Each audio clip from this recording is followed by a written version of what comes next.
This is Christine Brown, and while I have to listen to this podcast as my motherly duty, you have the choice not to. My sons, and of course Michael, sometimes say some naughty things when they're trying to be funny, but really, they're just being stupid. You still want to listen? Go right ahead. I am not your mother.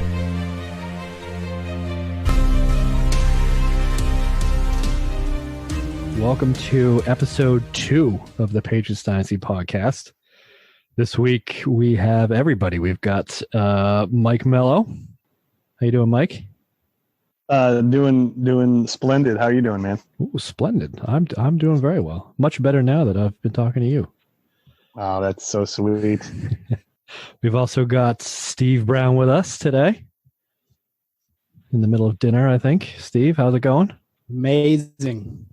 What are you eating for dinner? Those burgers we had last weekend when we were up here. The same ones, or did you cook more? Well, that was my question. We didn't cook all of them, so I'm just cooking the rest of them. Oh, okay. I was just making sure you didn't. It would have been a better story weekend. if it was the same ones. Yeah, it would have been better. That's all right. And last but definitely not least, on the phone we have Greg Brown. How's it going, Greg? It's going just great, Andy. Nice. It's nice to have you here for this one. I'm glad to be here for the inaugural episode. Yeah, we'll call this the inaugural episode too. It's fine. We didn't do them before. It's okay. You didn't miss anything. Game-wise, you didn't miss anything because the Bengals game was rough. Yeah, I watched half of it. It was a very familiar feeling, I think, was the consensus of futility, especially down at the end of the game. Yep. But I believe at the end of that episode, Mike made a bold statement that 9/11 was the reason for the Patriots dynasty. Care to comment, Mike? I don't know if that's exactly what I said. What I meant was, if 9/11 didn't happen, the dynasty would have never happened, is my point. Yeah, so pretty I did say exactly what you just said. So yeah, I'm standing by that. You just called Mo Lewis 9/11? I mean, look, these are no comment, you know. Off to a rousing start. But I love it. I mean, we could also say, right, like if they play the Panthers, that might have not happened, right? So true. I'm not saying that it is a direct correlation. Okay, don't take it that way. I am just saying, if 9/11 did not happen, Tom Brady would not be our quarterback. I mean, he might be playing for the freaking Colts for all we know. That's true. Well, the 49ers. Right. So that's my point. You don't need to spin it, okay? Okay. All right. I mean, I think there's probably something to that. Maybe we'll get into it further down the road and see like how the Panthers were at the beginning of the season, because I know at the end of the season they got their doors blown off by the Patriots, but I think they kind of given up on the year by that point.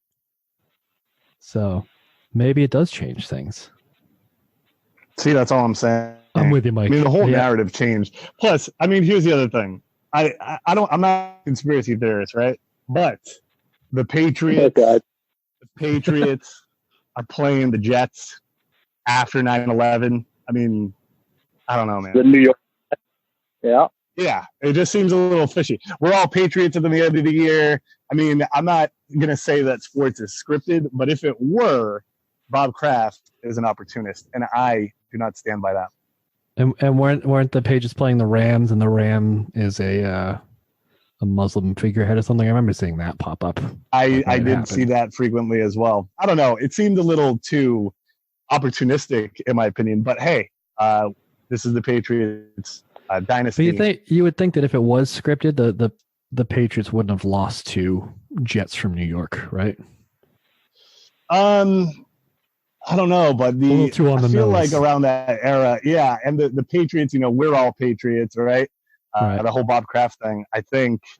But we're all I don't New know. Yorkers. I mean, if I were gonna like tie together the country, I would probably do it around the Patriots. Yeah, I mean, I get it, but you think you may also do it around one of the New York teams as well. So. Yeah, but they just didn't have the talent, did they? Maybe that's what 2007 was. Oh, it could have been a little redemption there. Yeah, just a long game. spare change. You got to educate yourself. Loose change, whatever that, that conspiracy documentary. That Oh sounds yeah, familiar. and Zeitgeist. You got to check those out. Yep. Got to educate yourself. Vaccination. Is this where you call me sheeple? Exactly. I don't know, but I mean, in all seriousness, 9/11. I was reading like some of the articles that you had available to us, and just kind of looking it over. I mean, it is pretty devastating, and you could even tell, like, how do you even write about it, and how do you write about sports after something like that happens? So, Yeah. I mean, I know that there's a debate between leagues on like if games should be played or when they should be played, but at the same time, the country can't stop for that kind of stuff, and I think that overall, the country, New York, the leagues, they all kind of did what they could to kind of rally everything. So, Yeah, because for the listeners that don't know what we do behind the scenes, I put together old clippings of the Boston Globe. And so for this one, I put together like the day after September 11th, like the sports section. And that was the argument was, do you keep going? Do you play the games this weekend or do you not and like push everything off? So, of course, obviously they pushed it off 1 week, which is why instead of playing the Panthers, they skipped a week, put the Panthers at the end of the season, and then played the Jets the week after. It's gotta be but even then, it happened, right? The only time that that's whatever happened, the season's been moved around. Until the week. I'm wondering if it happened back in like the strike shortened era. I think that'd be the only other time I could think of. But the only time that since we've been alive, yeah. Yeah, it's pretty intense too. Watching like the Andruzzi brothers, like that one had me going with the fields, Yeah. oh yeah, yep, pretty powerful. Yeah, I didn't expect it to as much because it's been so long, but it definitely hit me somewhere. Yep. Oh, dude, and then like, how about? I mean, I wrote this guy's name down. He's like the Mass State Trooper, but Dan Clark sort of like led the national anthem, and he went through like this whole. It was like part performance art, part like history lesson, talking about like sort of our country and the national anthem. But I thought that was phenomenal. Yeah, I was riveted the whole time. Yeah, and even before that, they started the whole programming with New York Mayor Rudy Giuliani talking about unity and New York and strength and all that stuff. It's interesting to see that side of him, especially what he's become these days. But he was very eloquent, I thought. Point. And then they moved on to that whole extended national anthem. It was like Greg said, I wasn't expecting to be hit that hard by it because it's been so long, but it was like even the moment of silence felt longer than any moment of silence you hear anymore. Did you see the Lionel Richie thing? No, I missed that. I watched it through YouTube, and they had like some extended opening, and they had like Lionel Richie doing like a piano song solo type thing. It was ridiculous. Oh, that's right. Yeah, that was right after Rudy, I think, wasn't it? Exactly. Yeah. No, I forgot about that. Yeah. So my question was going to be, who would you have do it in today's day and age if you had like a national tragedy and you got to pick like the songbird of our generation? Who you got going out there? Ooh, that's a good question. Lil Uzi, you think? Taylor Swift, maybe? Taylor Swift could be, she could be classy. So probably somebody in country music, I would think. Lil Xan? Lil Xan. No? Yeah, Lil Uzi. Bruce Springsteen, dude. He'd be perfect. Oh, you're right. Yeah. But he's not like really... Yeah, everybody loves him. Knows his song. I mean, he's kind of not our generation, though. He's like way back there anyway. I'd say Tom. Yeah, but you still know his song, though, right? What? You still know his songs. Oh, yeah. I mean, he's a classic, but I thought we were talking about today, like the classics of today for tomorrow. Is he still is Springsteen still alive? I don't know. I feel like we're entering dark territory here. A little bit. What about Adele? Adele could work. Oh, good one. Yep. That's not a bad one. Hopefully, this we never have to address this ever moving forward. Would that be clear? But I love how this podcast off to a very Patriot-centric start here. It sure is. yeah, this is about football, guys. Well, I mean, you kind of have to talk about this because this is like the mood going into this game was super patriotic. Yeah, and I mean, it's also crazy just looking back because I mean, at the time, I mean, I was in college, and what the hell, you don't know anything when you're in college, right? So Yeah. I don't know if I quite understood like exactly what was happening at that time. I know there was a confusion as to like who was behind it and like what this whole thing was. So looking back now, I mean, you definitely have a different perspective on the whole thing for sure. Yeah, absolutely. Yeah. Did you notice that they don't refer to it as 9/11 either? Because it's like it happened last week. So I Also, wonder they when, refer to it as like last week. so that whatever. That's always kind of interesting. It's like when does that name become like a unanimous thing? The date, yeah. that's a good point. Yeah. Yeah, I wonder when that happened. I wonder if it was on the 1 year anniversary of like, this is the date it happened. This is the date that's going to live down in infamy. Right. Yeah, that would make sense. Like a year on, you're like 9/11. Yeah. Yeah. I mean, in like adding to Greg's question, like how do you guys feel about how they went with this? Like, what do you think the ideal situation would be to sort of pay respects and kind of let the country heal a little bit before going back to it? I mean, do you think that it's a right to just get back into playing these games? I think it's a balancing act, and I think even when they were playing this game, like in the papers, they were people on both sides were just like, yeah, well, they're just the NFL just getting back into it because they don't want to lose any money, and the other half is like, yeah, we need to get back into this because we can't let terrorists dictate our lives, and we just need to get back to doing what we're doing. So I think they walked to find enough balance. I'm sure there was shady shit going on in terms of like they were trying to get whoever was using what's the stadium in New Orleans, the Superdome at the time. They were trying to get whoever was using it the weekend after the original Super Bowl to move their shit. Oh, right. So there was kind of like some of that stuff going on. So I think there was some like the NFL doesn't want to lose any money sort of things happening. Right.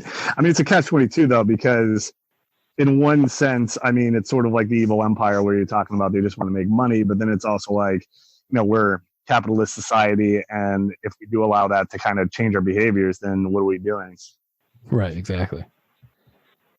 Yeah, I'm strongly in that camp of like the point of terrorism is to fuck up your shit and make you overreact. So it's like that's basically giving into why they did it, Right.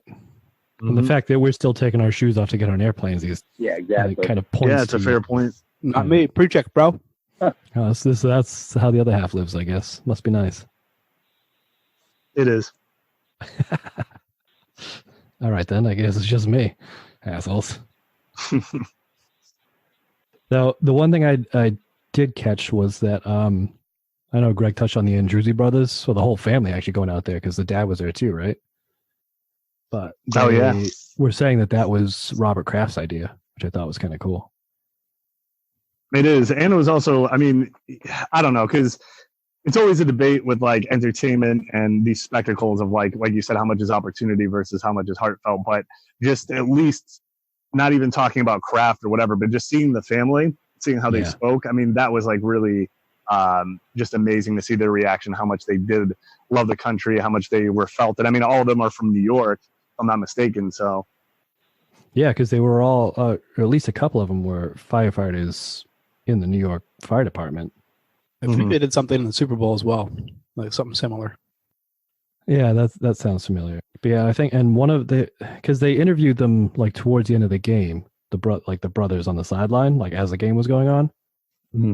And I thought they said that one of the brothers, like 9/11 was his first day on the force. Oh, I think, yeah, ridiculous. I think something like that. Yeah, it's insane. And the other one was like, he was actually on the scene, like 10 minutes before the tower fell, or the tower collapsed. And so, like, it makes a lot of sense that they, of all people, were there and were the ones being celebrated at this. Like, they were the face of it. That kind of made sense because they also had the connection to football, obviously. But like, it wasn't like they just pulled some randos out of the stands because there was some like generic connection. Like, these guys actually were legit. When the who was the commissioner? Was it Tagliabue? However you. Yes, I believe so. Yeah. So, I mean, we could probably wager that Goodell might not handle it as classy. I don't know. That's just a gut feeling. Well, I mean, there was a whole bunch of stuff swirling around Tagliabue about how he didn't want to cancel the games that weekend too. And the reason he did is because the Jets threatened to just not play regardless if they held the games or not, like all the players. So they weren't going to play, so then he canceled it. What do you think Goodell would have done if he was in charge? Oh, he would have fucked it up somehow. Found a way. I mean, he probably would have suspended Brady for some reason. I don't know. I mean, that's it's my guess. That's dark, but I kind of like it. I mean, I'm just going by the past, you know. Yeah. So, all right, let's kind of get into a bit of the game then. Now that we've beaten the dead horse of 9/11, which is a great way to start this. A couple things. I know in the last episode we talked about the replacement referees, which I had completely forgotten about, and now I know why. It was because the NFL sorted out the referee situation real fast after 9/11 happened. So they had the regular refs back in this game. Not that I thought you could really tell because I don't think they were very good, but the other generic game thing was that the commentators for this game were Dick Enberg and Dan Dierdorf, which I found offensive personally, because out of every commentator that I've ever listened to do a football game, I think Dan Dierdorf is easily the worst. We still got a job. It's ridiculous. He was so bad. I started just tracking all the things that they got wrong, and then I got so angry that I just stopped doing it. How far did you get? Let's see. They were getting names wrong from the opening kickoff. They mentioned whoever the kicker was. They got that name wrong. They were calling both punters Tom Tupa for both teams. Even though as they should. He's fantastic.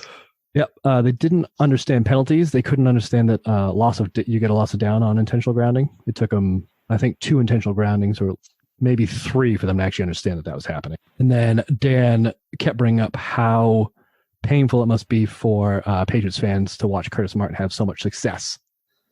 And he kept bringing that up over and over again because he's a dickhead. Imagine a YouTube right, but that's fair. Of Dan fucking up. That'd be longer than this podcast episode. I mean, we could do a special episode of everything Dan Dierdorf gets. I was going to say, I think, Andy, that's a challenge. It's a passion project of mine. Let's do this. But seriously, like every time they'd make a call on a play, they would get it wrong initially. It's like, oh, he was out of bounds. And then like as you see the referee come over saying he caught it in bounds. It's like I thought I was remembering it wrong, and I just had this like pent up anger over like somebody who was mediocre, but no, he's awful. He's still right, Theodore. What? I think he retired recently. No, I don't think so. But he had quite a career. Still going for a while. Yeah. Hey, good for him. You know, he's not cynical. He's just kind of a goof. He's just watching a different game than I am. I think it's kind of fun watching him because it's like he's like the doofus uncle. You know, he's just like bumbling around. He's screwing up, and it's as entertaining as like a good commentator, you know? Nah, because he feels so condescending about it. Like he knows more than like the people he's talking to. He's talking down you, but he's getting it all wrong. I think that's what I have issues with. He's sort of like not in on the joke. Maybe I've got the anger issues or something. I find it infuriating. That's it. Do you want to talk about those issues? Well, what are you trying to say, Craig? I was thinking Dan Fouts. Who's worse? Oh, Fouts is terrible. Yeah, he's bad. Dierdorf is worse. This is the hill that I die on. Dierdorf is worse. Give me Fouts. I hate Fouts. No, Joe, this is what, because I guarantee as we go through these games, the Patriots will get a lot of Dan Deerdorf, and you guys will come around because he is. I even remember him. I remember specifically. I think it was a Bills game, but it was a punt, and I think he was watching a different game because he was talking about it being a kickoff, and he had like the wrong teams he was talking about. It was just completely wrong in every single aspect of the commentation. I just made a word up there. I'm so angry. You can be fired up. Hey, can we circle back and talk about your anger issues for a second? Yeah, apparently Greg was about to drop some knowledge on that. I know he's got some insight into my anger issues. Okay. Yeah, because I worked pools with you for 2 summers, and I've never seen someone get so mad at traffic in my entire life. And now I commute into Boston, and nothing has changed. Oh God! Are you working on those issues? I mean, I guess by talking about it, we're starting the process. I'm fixing that. But the thing is, like, that's the only thing that gets me angry is traffic. And bad. But once I'm angry, like, well, and Theodore right. And the referee. All right. Let me rephrase that. The things that get me angry are things that don't work the way they should. Traffic is one. Dan Dierdorf is the other. You should start a list. Should start what? A list. You call it your hit list. Oh, Jesus. Oh boy. Greg? I'm getting a little uncomfortable here. Can't wait to see this come up in a court hearing. I don't condone anything that's been said so far, including anything that I've said. Well, I'm cutting everything you just said out, Mike, so don't worry about it. They're using this in Dan Dierdorf's trial, Exhibit A. Oh, God. On his tombstone or whatever, it says, bad commentation. That's what happens to get angry. You just start making up words. Compensation. Well, what's the verb for the past participle of commentate? I don't know what I'm looking for. What's the noun version of it? I don't know. Again, big fan about how Patriots this podcast has been. I know. This is like, you're taking me back to like the classroom. I mean, I'm getting a mini panic attack right now. I don't know if you guys know that. But. Good. Well, that puts you in the right mood for watching this football game, I think. So let's. Well, wait. Let's back up. Let's talk about Mike's panic issues. We'll get to those. I'm sure they'll come out naturally. Yeah, I promise. I mean, I don't know how long we want to go. All right, so let's talk about the players in this game, because the starting lineups were a who's who of forgettable AFC East players, I think. Well, except for the Jets D, right? Well, I think except for the Patriots D more than anything. Even the Jets D didn't have a ton of names. I don't know. I thought that like every time they said something, maybe it's just because I was so familiar with them, but what's happening? Oh, Steve is not paying any goddamn attention. Steve needs a mute button, I think. Baby. Yeah, my roommate came home and didn't want to make a ton of noise. Yeah, well, you're doing a great fucking job. Yeah, put the baby on. Yeah, I'm kind of interested in what they think. Greg, you're Hey-oh. Well, I'll be cutting this part. Give it a listen. Steve's going to make this so hard to edit. I can feel it already. Look, give it a listen, see how it feels, then make your decisions, okay? Greg, last week, the last episode we did, halfway through, he's like, all right, I got to go. I got to eat dinner. And he just fucking left halfway through the podcast. Yeah, halfway through, like 90 minutes in. It wasn't. It was like 45. Dude, we have 5 minutes of good material in that 90 minutes. Don't you understand this? Yeah, exactly. Yeah, so Mila, you're talking about the Jets defense? You think I had 4 names I recognize. There's John Abraham. Hey, legend. He was a monster. He was. They were comparing him to what's his name? Derek Thomas, which I thought was a little overboard, but okay. James Ferrier. He was pretty good in his time. He was, but he was no Derek Thomas. Derek Thomas had 7 sacks in a game, didn't he? 7, I think. Could be. Like that's. I don't think he quite got. But I also remembered him as a Falcon, and James Ferrier as a Steeler. Yes, that was the other name. Like I don't remember these guys as Jets so much. So yeah, John Abraham, James Farrier, Mo Lewis for obvious reasons, and then Victor Green only because he became a Patriot the next season. In the What about like Aaron Glenn and Sean Ellis? Those guys were pretty good. I mean, their names I kind of recognize, I guess. Yeah. I mean, I think Aaron Glenn wasn't exactly. I think he's a Hall of Famer, if I'm not mistaken. Aaron Glenn? Yeah, sure. No. Yeah, sure. Sean Ellis was the guy that the draft pick they got from Belichick, though. I know that.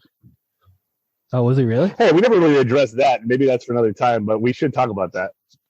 What's that? The whole like how Belichick got to be Patriots head coach and how he left the Jets to begin with and started this whole thing. Yeah, I think that's a fair thing to do. I don't know if we'll touch on it today because we're already 45 minutes in, and we haven't actually talked about the game. Right, but we're technically 3 minutes in, so yeah, so that's fine. I mean, I'd say there was more names on the Jets defense than the Jets offense because it was basically Curtis Martin, and that was it. Wayne Corbett. Yes, Wayne Corbett only because he was the original white slot receiver, the original lunch pail guy. The Vinny Testaverde. That name ring a bell? Yeah. So Vinny Testaverde, for as old as he was in this game, he was 37, almost 38, I think, by the end of the season. He's still, 5 years younger than Tom Brady is still playing right now? Brady 42 or 43? 42, I believe.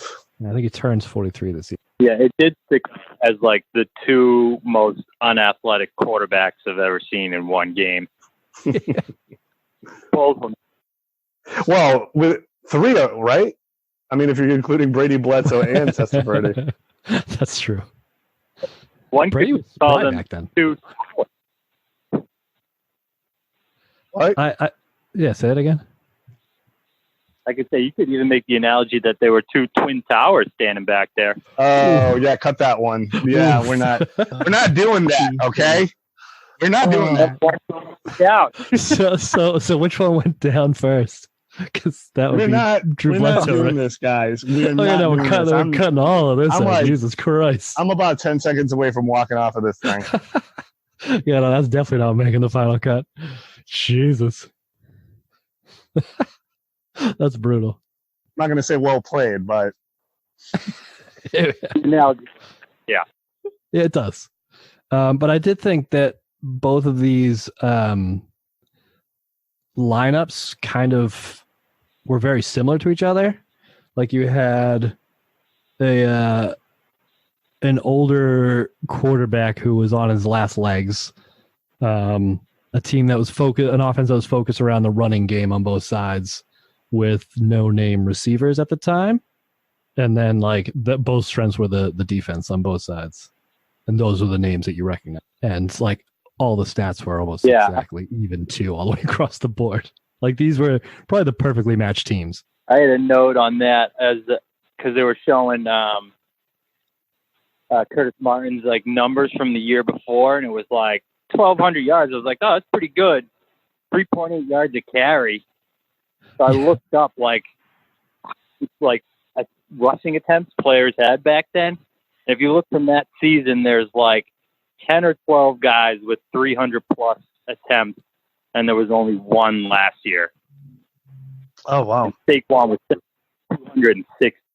So, rushing, workhorse running backs is, completely changed since then. Yeah. And I think the Patriots may have been kind of the driving force for that, where they just have a stable of mediocre guys who they can just cycle through when one gets hurt. Because I think that was the problem, is if you had that workhorse and he went down, you kind of fucked. Well, do you think that it stemmed from, obviously Robert Edwards was supposed to be the next big running back for the Patriots a couple of years prior. Sure. And obviously he went down. You're sort of I think they were running back hell for a while. Yeah, because then they were trying to cycle through Joe Redmond. A direct correlation. Right. Yeah. And I think in 2000 they were starting Kevin Falk as their every down back, which did not work very well. Probably had some like as a community, right? Committee, because you had Falk and you knew he was good, but you couldn't use him in that role. So you're like, all right, third down back, Antoine Smith, just plow up the middle. So like, all right, let's use them both, you know? Yeah, exactly. And then you had J.R. Redmond in there too for, I don't know. Although, I mean, you say all that, and then if you watch this game, the leading rusher was the fullback Mark Edwards. Which, I mean, I thought he had like a hell of a game until his mishap. Until his both mishaps. He fumbled it twice. Okay. Yeah. Yeah. But I love the guy. Apparently those are his first 2 fumbles as well, like of his career.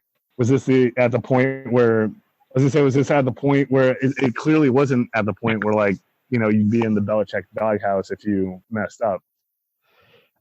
I don't think they had the doghouse erected yet.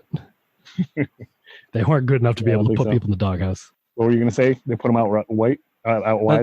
Yeah, like they were throwing to him, like split him out wide.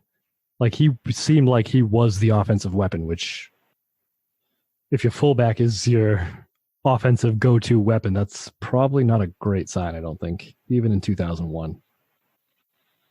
But, I mean, should we touch on the whole Curtis Martin stuff, since I don't know if we'll get a chance to do it further down the line? Like the whole... Yeah. Because I looked into the whole Curtis Martin trade, and basically it was a bit of a poison pill. And I think this was when all the poison pill stuff was going on, because I remember there was one that was a tipping point. I think it had to do with the Vikings and an offensive lineman or something like that. What is a poison pill? A poison pill is they would put, like, if a team is trying to sign somebody, I think like the Vikings, they were trying to sign some Cowboys offensive lineman or something like that. And so they put a poison pill in where like because if he was a restricted free agent, for instance, they would put something in like, if the guy gets more than 50 yards rushing in the state of Texas, you would have to pay him like a $5 million bonus sort of thing. So the Cowboys obviously couldn't match that. So then he'd be free to sign with a different team. Oh, that's genius. Yeah. Oh, absolutely. I heard of that. So they got rid of it because it started. Who was it? Charles Clay going to the Bills not too long ago. Like they just structured it so like all the salary was in the first year.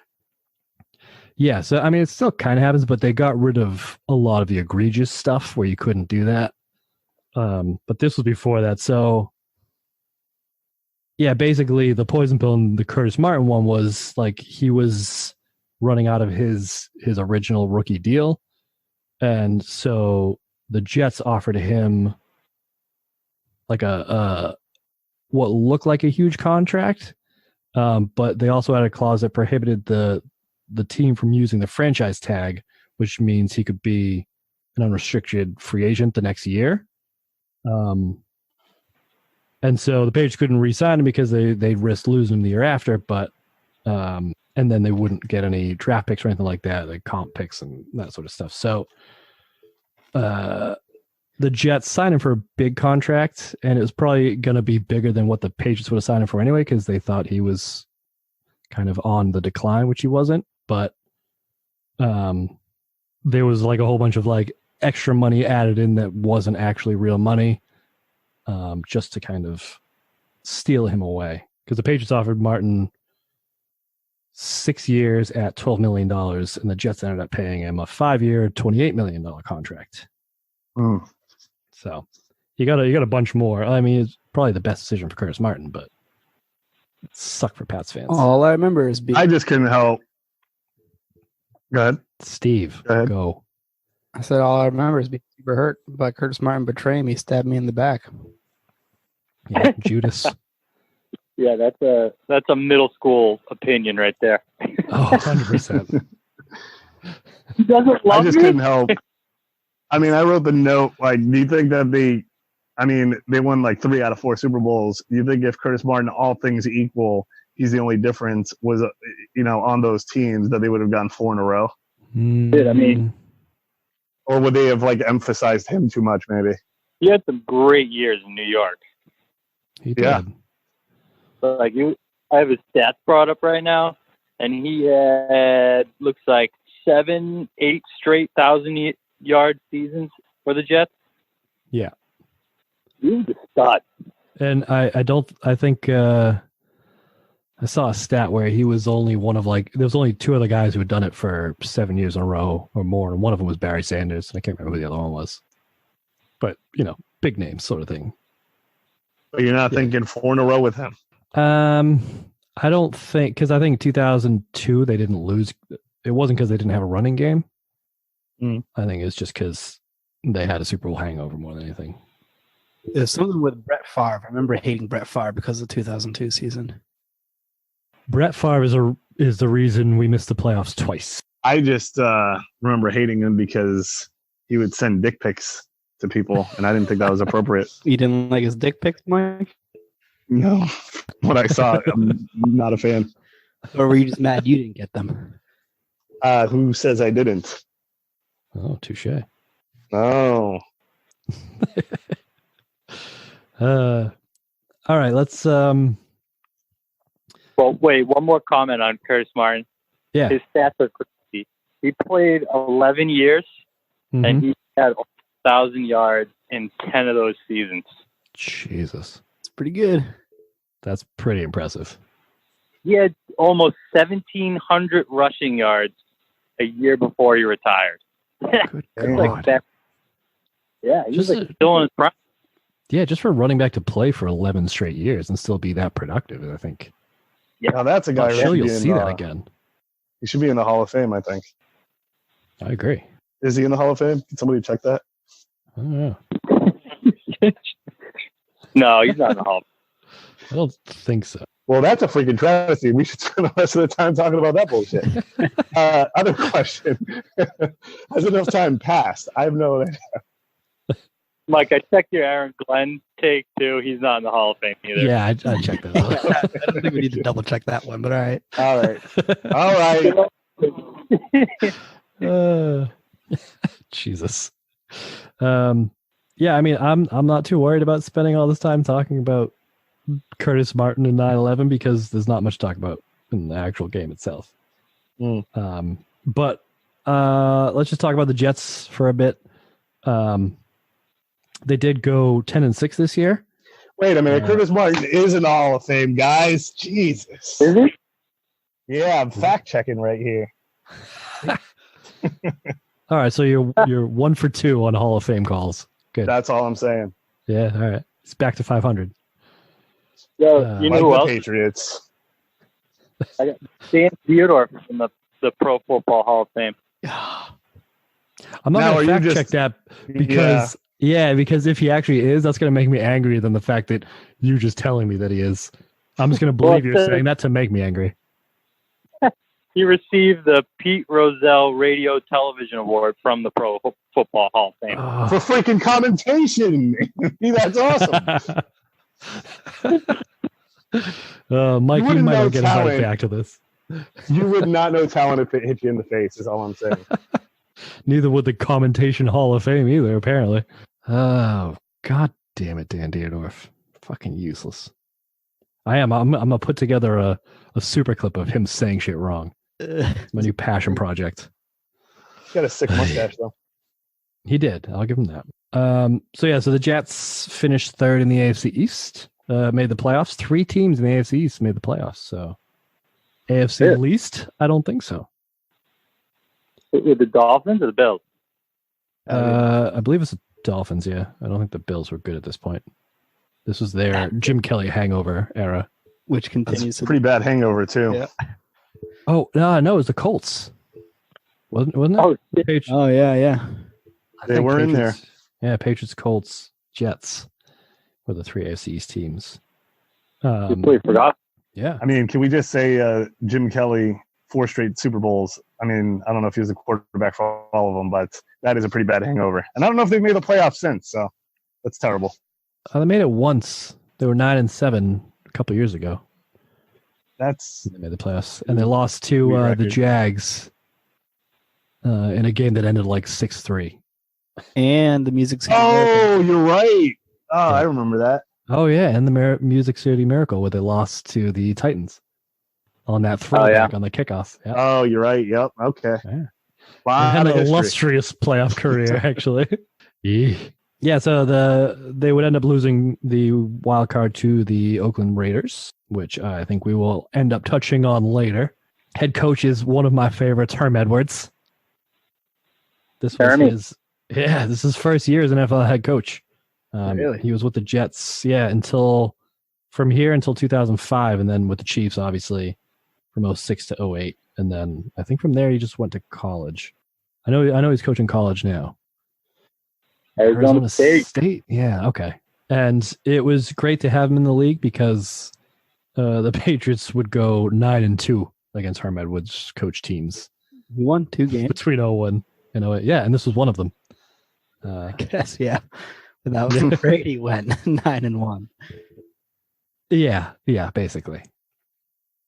And also the only other coach of note was Bob Sutton, who was the linebackers coach, which with this linebacking crew you think would be a good thing, but then you see the historically bad Chiefs defense of last year and how he was fired for being absolutely god-awful. That's a fun note. He just brought everything down.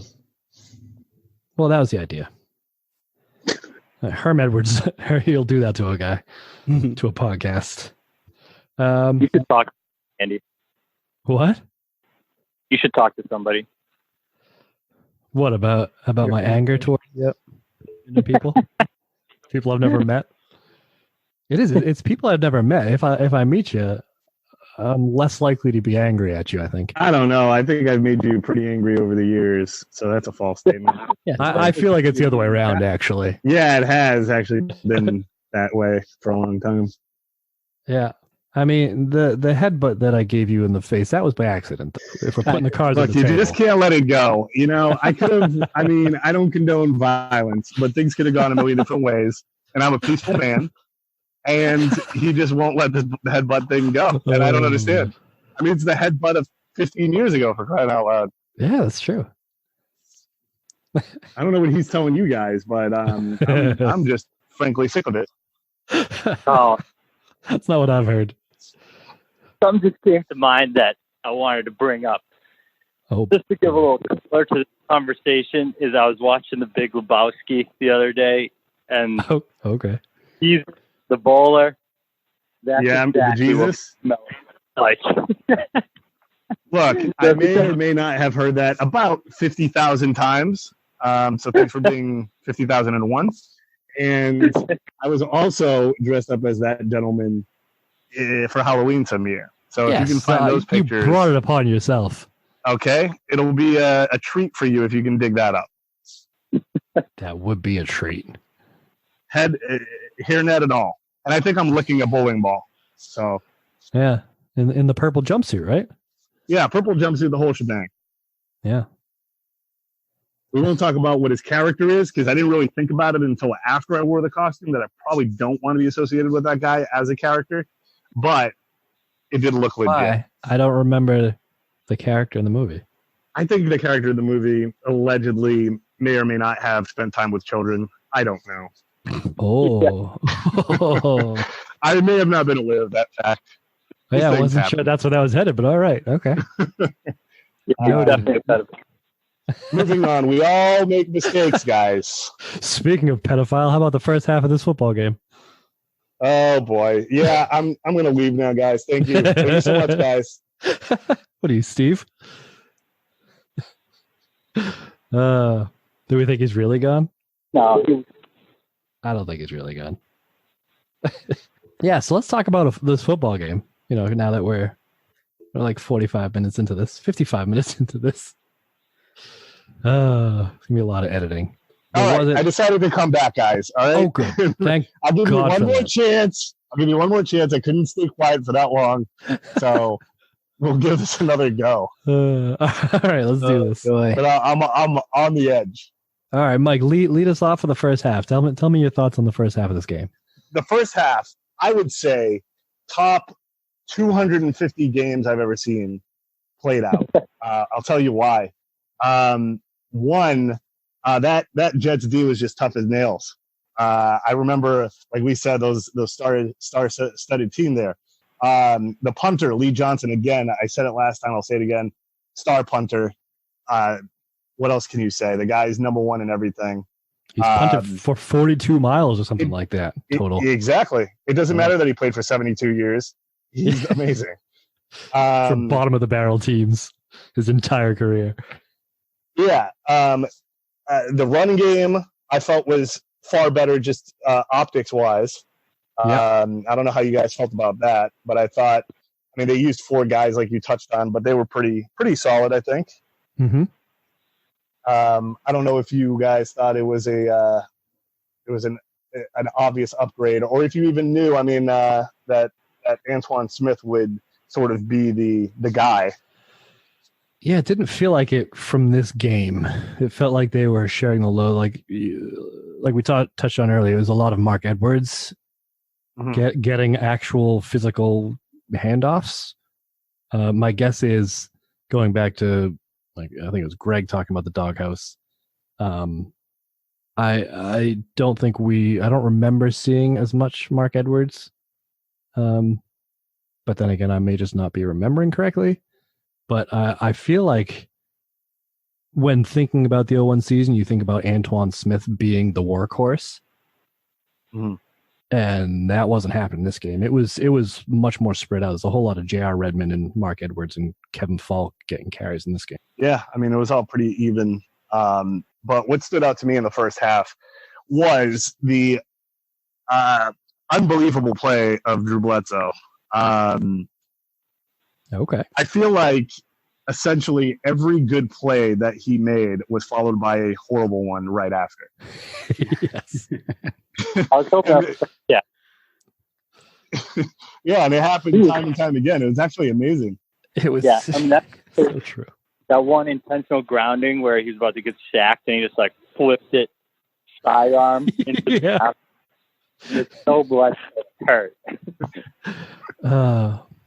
Or they got down to the goal line, and it's 4th and goal, and they're going for it, and then Bledsoe gets delay a game. Yeah, the red zone. And then the crazy thing was that it was 4th down, and some Bill Belichick mind games. They do a long snap or long count, and then somebody goes off sides, they get the first down, and then he pulls that right after. Oh yeah, on the field goal attempt, right? Yep. Because it was a chip shot field goal, 4th and 3 or whatever it was, and they do a hard count on the field goal to get the defense to jump off, and that gets them the first down. And then they drive down to the goal line, and then they kick a field goal anyway. That was genius. I'm surprised more people don't do that. A hard count on a I don't remember seeing that too much. Yeah, no, that was very Belichickian. I loved it. But every coach in the world does it's 4th down and we come out and we hard count and let the clock run out. I hate that. Yeah. It never works. It's never worked ever. But every coach is like, I'm going to get him on this one. It's true. So, all right. Excited, you're going to go for a 4th, and then they just don't. And you're like, that sucks. So, okay, I agree with you 100%. But recently, the Pages have started doing this thing where on 4th down, they'll leave the offense out and they'll kind of linger. And all of a sudden, the offense will sprint off the field and the punt team will sprint on. And then I hate that. I don't know why. But it's like one of these mind games, and they're doing it for some specific reason. I just don't know what it is. Yeah, it's the fuck with the fans, because we're going to go for it. No, we're not. He's probably not fond of the fans or the media or his team or maybe even himself. Exactly. Just people in general.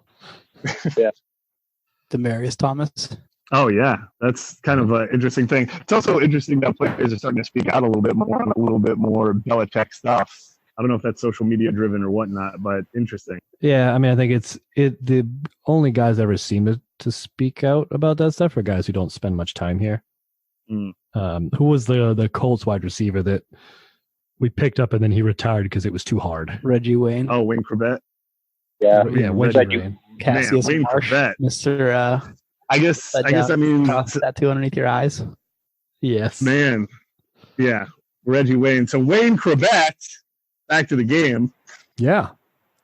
No, but my final note of the half is that Drew Bledsoe had 17 yards passing. Oh my god! It wasn't great. No. But also, I think that they also mentioned, remember how we were talking about Terry Glenn was suspended for the year by Bill Belichick? Yeah. Did that end up being like a 4-week suspension after the fact? So, yeah, I think the league gave him a 4-week suspension, and then he came back. He must have come back because Tom Brady's first ever touchdown pass was to Terry Glenn, wasn't it? I think so. Yeah. And then, so he must have come back, and then I think other shit happened, and then Belichick just got sick of him and suspended him. But we should definitely look that up for the next podcast, because, yeah, I had first thought that he was suspended for the year, but I don't think that ended up happening.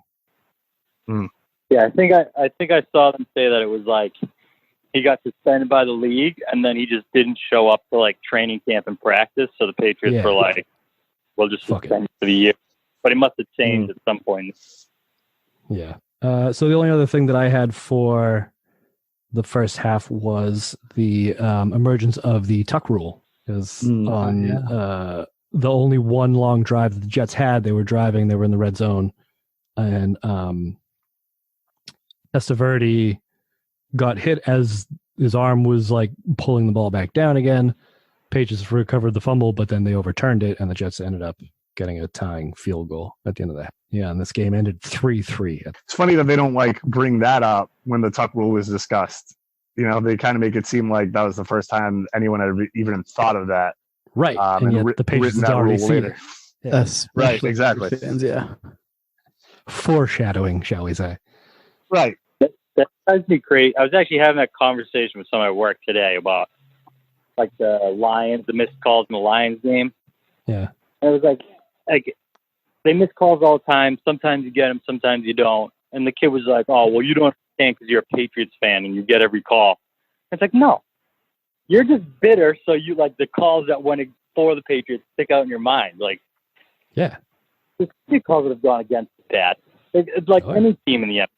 So stop bitching about it. Where's the fun in that? I agree with you, man. I love being angry about things, remember? I'll bitch about all of this. Yeah, I still say true. Eli Manning should have been called in the grasp on the helmet catch. Everything, Andy. You got problems, bro. Yeah. Good talk. It is toxic. I love it. Yeah, so going back to the 17 yards passing, the total yards in the first half, the Jets had 136 and the Patriots had 90. Yikes. It was tough to watch. It was rough. The second half wasn't much better. Should we start with that though? Sure. All right. Who's got notes on the second half? Oh, everybody, great. All right, I can jump in here, man. I got some crazy notes, man. I got like 7 highlighted things. We'll go with pink first. All right, give me pink. No, I mean, basically, it was just more Bledsoe genius play. I mean, I have it here. Beautiful bomb to Troy Brown for in the fourth, right, for a touchdown. 58-yarder, and then he throws a pick in the end zone, return to midfield. So I guess it wasn't a touchdown. No. So 58-yard pass. They make it down the field, throws a pick right after.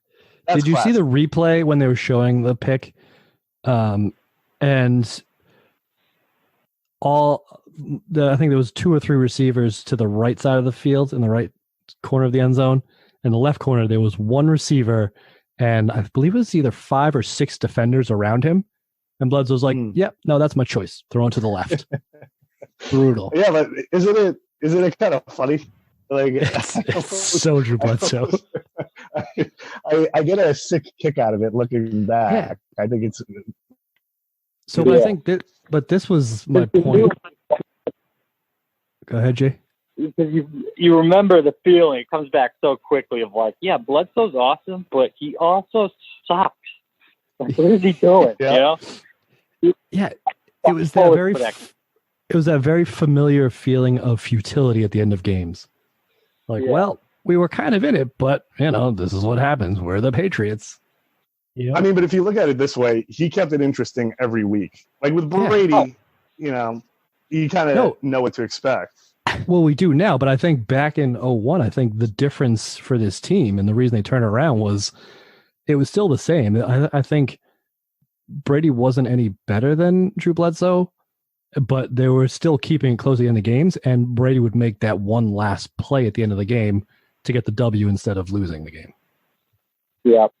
And that's how they kind of ran the whole team like all the way through 2004 or until like even 2007 when Brady got his weapons. Yeah. I think Bledsoe's a more talented quarterback, like stronger arm. They both can't move. So like it was all about like decision making and like situational football that Brady was way better at. Mm-hmm. Right. And that was how Belichick ran the team, which I think is probably why Brady moved up the depth chart so quickly. Is because he understood the situational aspect of it better than the other guys. Yep. Oh, Yep. I agree, So maybe when people say Tom Brady's a system quarterback, that's the system they're talking about. They're right. He is. Yeah. What, an intelligent guy who makes good decisions and wins games? A guy who his focus on the situational aspect of things is better than others. That system, I guess. I don't know. That's We'll workshop that. We'll get there. How can we spin zone this? He's elite, but he's not Joe Flacco elite. And that one playoff run. Yeah, we're not going to talk about that playoff run. I mean, Flacco's playoff run was worth what, $130 million or whatever the hell it was. Yeah, it was. A lot of money. Yeah, That basically ruined the Ravens, which is great. Yeah, for years. Yeah, it's still recovering. All right, so I mean that's kind of the only thing that happened in that half, right? Was there anything else? Nope. Not really. I don't have. I mean, I ran out of. What was that?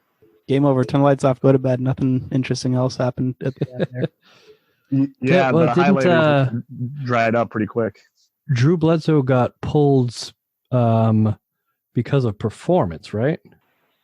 That's what they said. I have the quote here from none other than our favorite Dan Deerdorf. We're being told Bledsoe's replacement is not because of injury, and there was that could have actually been some Belichick mind game. Well, there was a full article in the Boston Globe the next day, basically bitching about like Dan Deerdorf bitching about not Dan. It was whoever the sideline reporter was. I don't remember her name.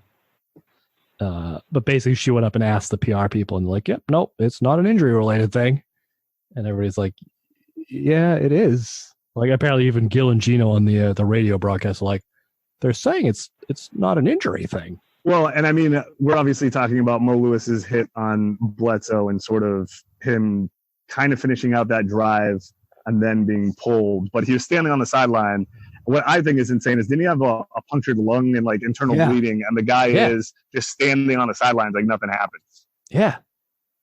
So, I think they interviewed Brady after the game, and Brady actually said something along the lines of, I was right there when he got hit. And if I ever get hit that hard, I'm going to be in the hospital for a month. Like Drew Bledsoe can take a shot.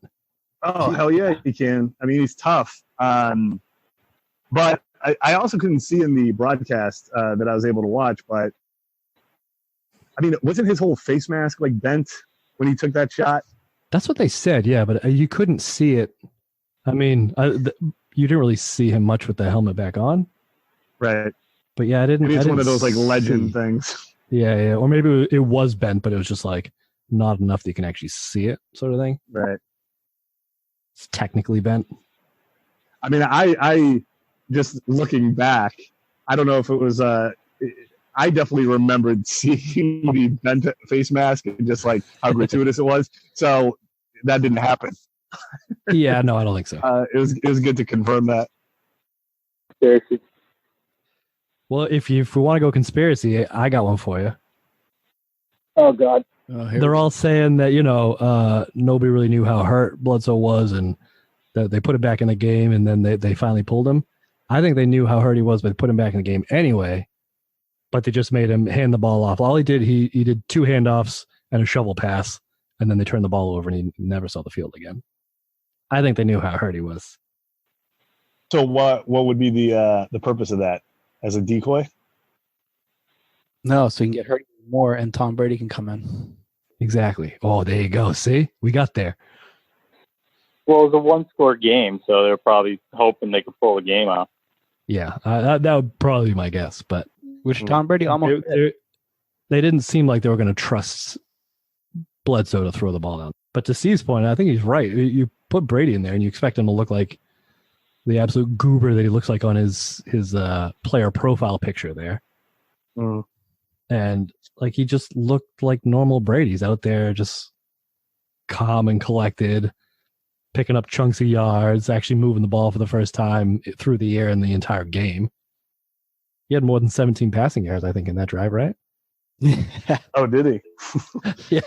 Well, I think one of his passes was for like 20-some yards, so he must have.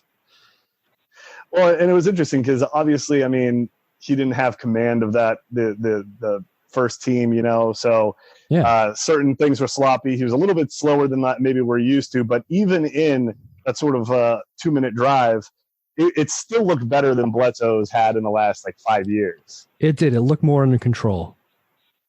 But you're right. It was a lot slower than you expect from a Tom Brady-led offense, because it's such a well-oiled machine these days that they can run a 2-minute offense in no time. Mm-hmm. But you're right. It was, let me see. He was 5 of 7 on the drive before he just started chucking in the end zone because they didn't have any. So, I mean, he walked right down the field. Quarterback injuries. Pat Mahomes just went to the locker room. Yeah. Oh, shit. Wait, is he playing right now? Oh, that's wild. It's Thursday night. That's right. I forgot. Whoa. So I'm pretty sure I've told one of you this, but my worry for Patrick Mahomes, because I love watching that dude play, was that he's going to be the next RG3, where he lights the league on fire for a year and nobody can stop him. But as soon as he gets that first injury, he just won't be the same guy. I'm a big fan too. He's awesome. Yeah, I man. love watching him. It's so fun to watch that guy play. He's amazing. Did you know he used to be a shortstop? No. Mm-hmm. He used to play baseball. Yeah, his dad was a baseball player, professional. Yeah. I mean, hopefully he heals up. I mean, you know, maybe when like if things go as they seem to go, and you know, Brady retires and whatever. I mean, this dude's going to be lighting up all kinds of teams, and you know, it's not going to be fun for the Patriots, perhaps, but it would be fun to see overall. But yeah, hopefully he doesn't hurt himself. Stidham better. I think it's gonna be him and Watson, him and Deshaun Watson. Not Jarrett I think Stidham. those are gonna be some good battles. Jared Stidham's already thrown a pick six. I wonder how long it took for Brady to throw his first pick six. Good question. Stidham's just ahead of the game. Can we check the stats on that? I bet we could.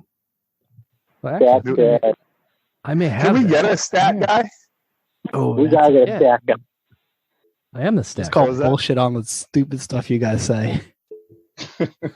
I don't know what you mean. Glenn Hall of Famer. All right, here we go. I thought he was. I have a list of Tom Brady's pick sixes. His first one was 2001, October 28th against the Broncos in the fourth quarter. Does that make sense? Yeah, What that's year? the first one. Incomplete for Troy Brown is intercepted by Denard Walker at the 39 and return for 39 yards for a touchdown. So When was there that? you go. What year? 2001. It'll be this year, but wow. it'll Okay. be in November against the Broncos. Let's see what week that is. I don't know what week that is. There you go, man. I guess you are the stat guy. That was pretty impressive, actually. Where are you getting these numbers? I don't know If why I have this one saved, but I do. if this is like conspiracy themed based episode, then I'm starting to wonder why you have all these numbers and if I can trust them. But we can discuss amongst ourselves. This is after you're Pro done. Football Reference. I actually had it up for some other thing. Something about, because didn't Jameis Winston throw like 2 or 3 pick sixes in one single game recently this year? I think it was him. Maybe it's him or Fitzpatrick or somebody. 2 against the Niners Yeah, so- opening. So I was looking up how long ago it was since Brady's thrown 2. And it was his second to last one was December of 2017 against the Bills of all teams. And then the most recent one was obviously the Falcons in the Super Bowl that same year. So That cliff, ass man. time ago. Yeah, that cliff. All right. Anybody else want to talk about anything Brady did that jumped out to him? I mean, I think he looked faster than I remember. Apparently he's faster now, scrambled- but yeah. Well, I mean, I think he's more agile now, but I mean, I think he was like hauling ass on that one run. Yeah, which was like 3 plays. It looked exactly the same as the one that Bledsoe got hurt on. Yeah. And it was like 3 plays later. But Yep. Brady dived out of bounds instead of slowing. I feel like Bledsoe slowed down and like pulled up instead of stepping out of bounds Yeah. and just got walloped. Trying to I use think the he was like trucks. bracing for the hit, maybe. I guess. I'm wondering because he got caught from behind, and I think that kind of threw him off balance, so he couldn't brace himself well enough. But still, like I don't know why he was slowing down. That's just So so. you're saying that, I mean, I'm not putting words in your mouth, but you're saying No, go that ahead. the reason that happened, he got hurt and he punctured his lung, was Bledsoe's fault. Yeah. Oh, 100%. That's Who fantastic. could If we have ever, stepped out of bounds 3 steps before he did? And instead he okay, decided well, to turn if we upfield. ever, if and we take ever on Mo interview Lewis. that man, if we ever interview him, I want I'm sure you he to agrees. tell him that. If you can No, promise me that. he'll agree with me. Okay. I can feel it. I personally think it was the Illuminati. We're going that deep, huh? I mean, I knew the Patriots were Haven't you far-reaching, looked at the like, $1 bill? Come on. It was the chemtrails. He saw him in the sky. Hey, you're right. I did watch that YouTube video that one time. It makes it all clear. Let's see what else. Only other thing I have were leftovers. Live What is update. Greg saying? Oh, live update. Let's go. I got to watch. Joe Flacco fumbled the ball for a touchdown for the Chiefs. We'll Good. bring that conversation. Now he's ruining the. Good. We got to get Greg a clear connection here. I know, no kidding. I'll mail him a microphone at this point. It's brutal. All right, so the only thing I had left were leftovers, just from the broadcast in general. Them showing CMGI Field in the background, and the fact that it was going to be called CMGI Field. Did you remember that? Yeah. 'Cause that's a deep cut. That was. Would you care to elaborate? I actually looked up who CMGI was. Yeah, I don't even know who it is. So apparently they were like a web company that owned a bunch of. They're actually out of Andover, Massachusetts. But the article that I found was called "Could CMGI Have Been the Google of Boston?" So they were like a big ass tech company that would buy smaller tech companies, and they owned. Here we go. Included companies like Alta Vista, Lycos GeoCities, Raging Bull, which I vaguely remember, Snapfish, YesMail, and others. So I think Alta Vista was their big search engine that was supposed to be like Hell yeah. the That's the OG. competitors. Yeah, exactly. Alta Vista and Ask Jeeves and all of those, and Yahoo. And obviously we know what happened. But they got hit big by the .com bubble. So they could no longer afford to rent the stadium. I looked up the worst stadium names because that's one bad name. I Yeah. found one that's hilarious. It's in India. It's a cricket stadium. So this is a guy's name. So it's like Ralph Wilson or Lambeau.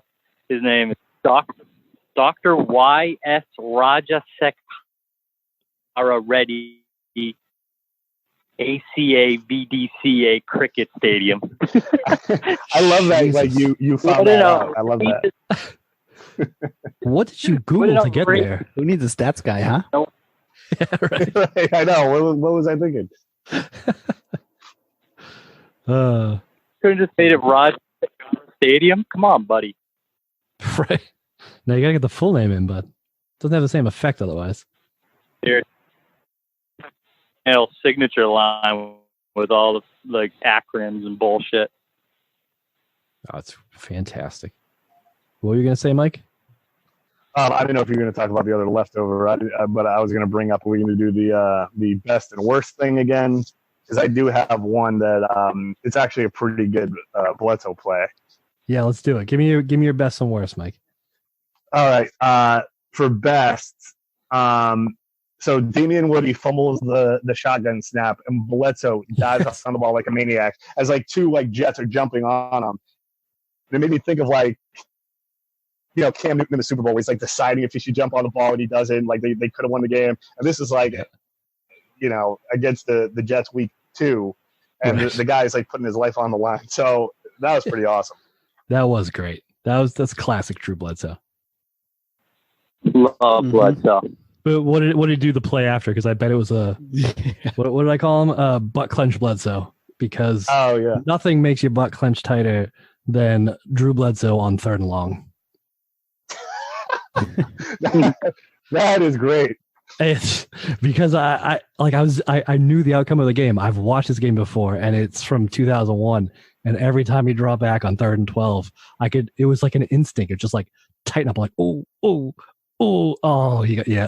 was a bad decision. Every time. So what's your best? I like that. Butt clench Bledsoe.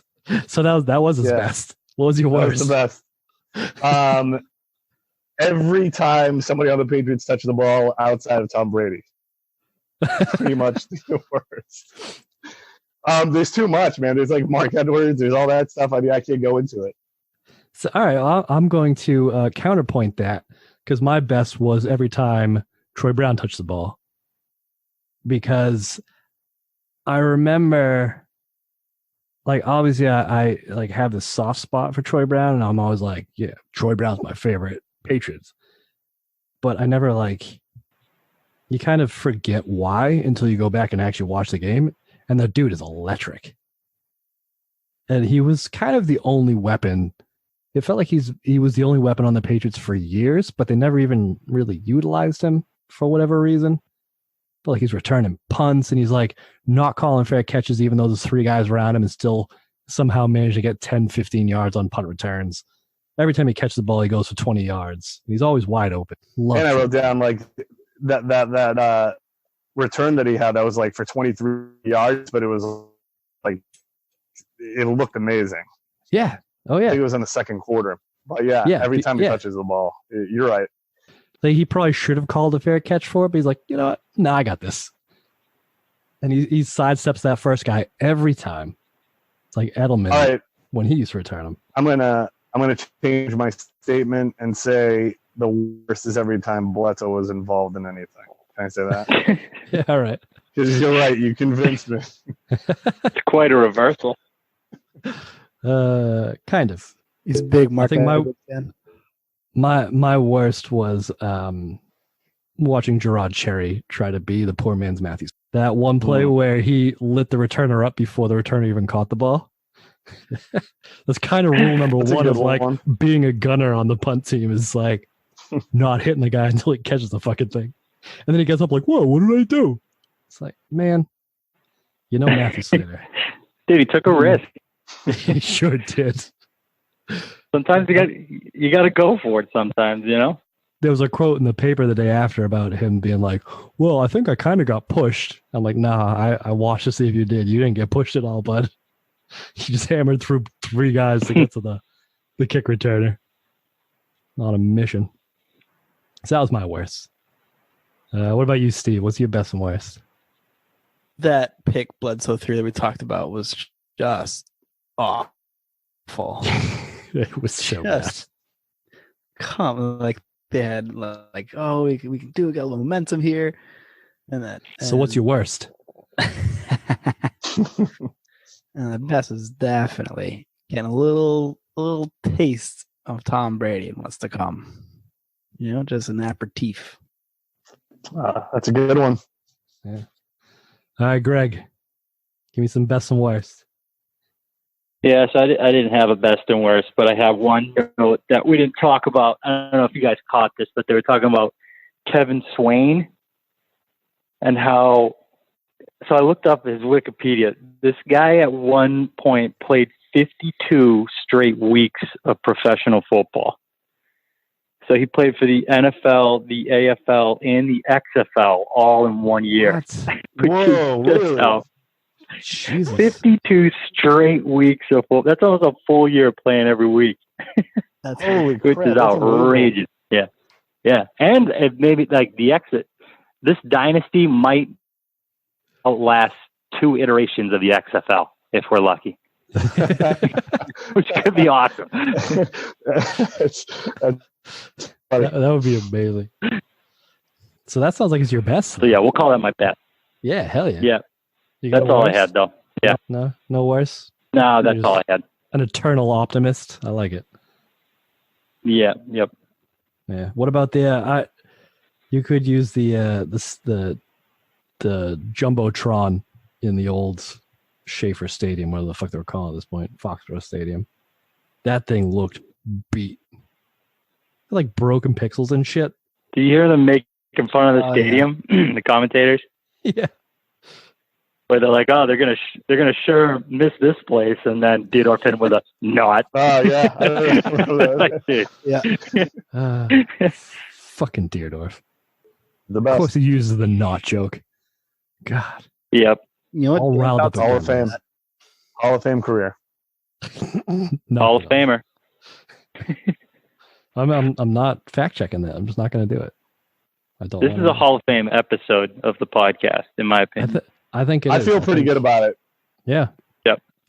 I'm gonna have to trim it down from the 3 hours that it took us to record it, but Yeah, there's at least 23 good minutes in here.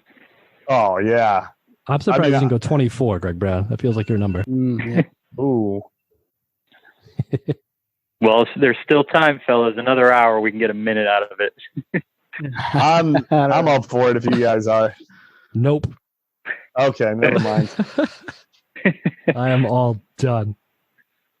I have to go eat. All right, boys. Yeah, I think All right. this was good. Same time next week. Absolutely. Sounds like a plan. Who's week 3? Who are they playing week 3? The Colts, I think. Yes. That Ooh, that's a great game. Yeah. Yep. Against the Teaser. Manly Colts, who have scored, I think, 40 points in both their first 2 games. Because I remember seeing the score come Really? across the bottom, and they had Yeah. blown out the Bills this week. If you look at that like stock ticker for scores, like the Colts were the only ones scoring like a regular nowadays Yeah. NFL score back then. Yeah, every other game was like 17-10, except for the Colts, who put up 42. Mm-hmm. So Oh, this game is awesome. I remember like a few plays from this game, and me too. it's one of the best of the year for Oh, yeah. sure. All right. Well, we will talk about that next time on the Patriots Dynasty podcast. As long as we are still going by then and haven't been kicked off of Apple Podcasts for the shit that we said in this episode. So join us next time. We're gonna get demonetized. I think you have to get monetized first before that happens, but yes. Yeah. Are you getting paid for this? All right, boys. Great show. See ya. Bye, guys. I'll talk to you soon. All right, later, guys. Love you. Bye. Oh, love you too.